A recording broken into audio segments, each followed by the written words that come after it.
Okay, Dada. So we're here now talking about Dharma and Adharma. Can you explain those points a little bit more clearly?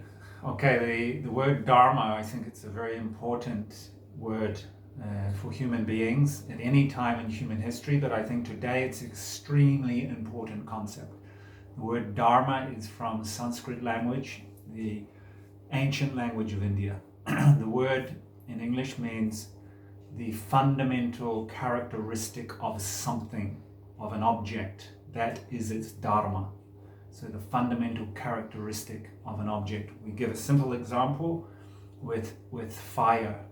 So the question is, what is the Dharma of fire? What is the fundamental characteristic of fire?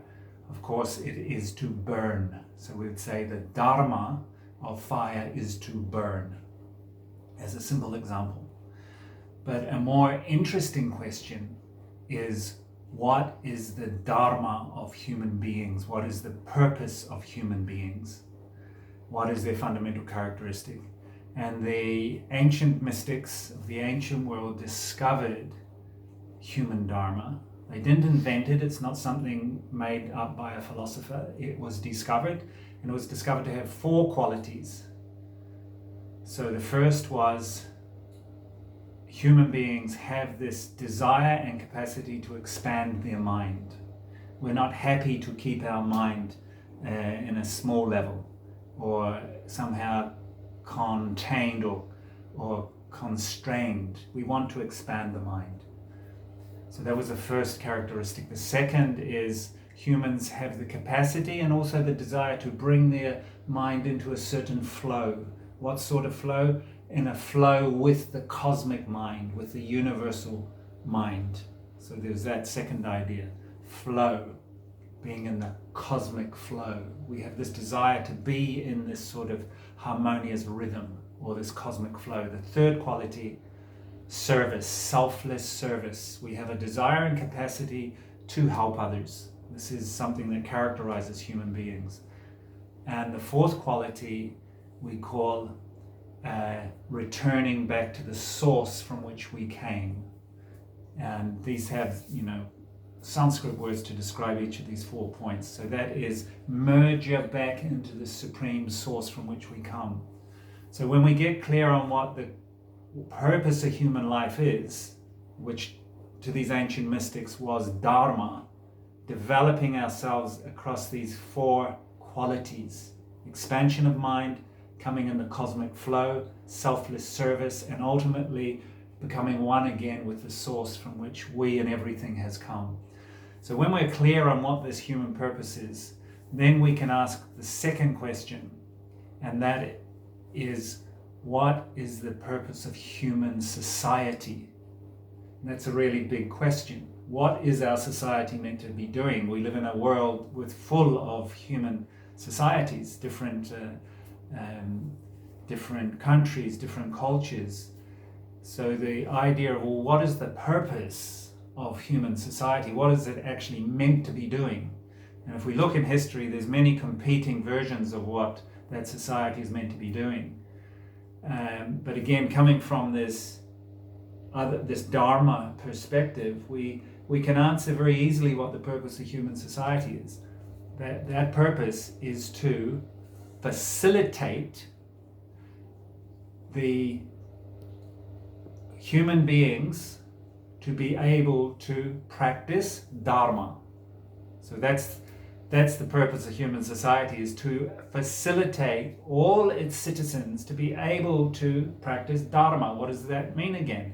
It means that humans get the opportunity to expand their mind without limitation, to bring their mind in this subtle cosmic flow, universal flow, to learn and give selfless service, and ultimately, finally, to merge in their source, in that source from which everything comes. So that is, in a simple way, the answer to the profound question, what is the purpose of human society? So when we have that guiding principle of understanding, one, what is the purpose of human life, and secondly, what is the purpose of human society, then we're in a very good position at that point to then assess the state of our societies we're living in. We're all living in a society. Different names, different styles. But when we get clear on this concept of what is the purpose of human life, and secondly, what is the purpose of human society, we're then in a position to be able to assess the status of our own human society, of our own nation, and see how much is the existing society helping us develop in these 4 dimensions, in these 4 levels. Another way of saying that, how much is our society helping in our all-round development? Because Dharma implies all-round development, the realization of the highest potentialities of human beings. And when we take that perspective and start looking at it, our society, we start realizing that actually, in many ways, it's not helping us to develop in these 4 dimensions at all. It's actually somehow doing something else. And secondly, we start becoming aware of other agendas at work in our society. They may be political agendas, they may be economic agendas, they may be cultural agendas, or they may be agendas played out in any branch of human life. And of course, we have just endured almost 12 months of the so-called corona pandemic, this COVID-19 pandemic, and that incredible historical phenomenon that took over our world in this last 1 year, I believe has awoken countless millions of more people to have a critical perspective towards their own society and ask, what is the society actually doing? What is it representing? What are the forces, the powerful forces in the society actually doing? Because the whole coronavirus, the pandemic, the lockdown, and other medical related issues such as the issue of compulsory vaccination have awoken people, awoken a critical thinking capacity in many, many people today. And I think that's actually very, very positive. I think it's a very, very good thing that's happened in that regard. So people are now questioning their governments, questioning the motives of powerful bodies and institutions within their society. And I think that's really positive.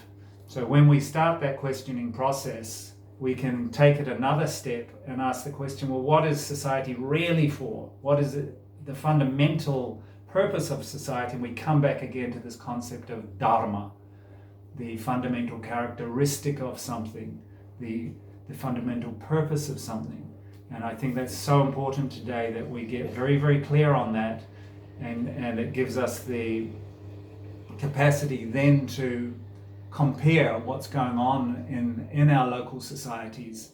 And I think when we do that, we realize that there's very different agendas at work, and they aren't about promoting Dharma in the people, and they're not actually about creating a benevolent universal society.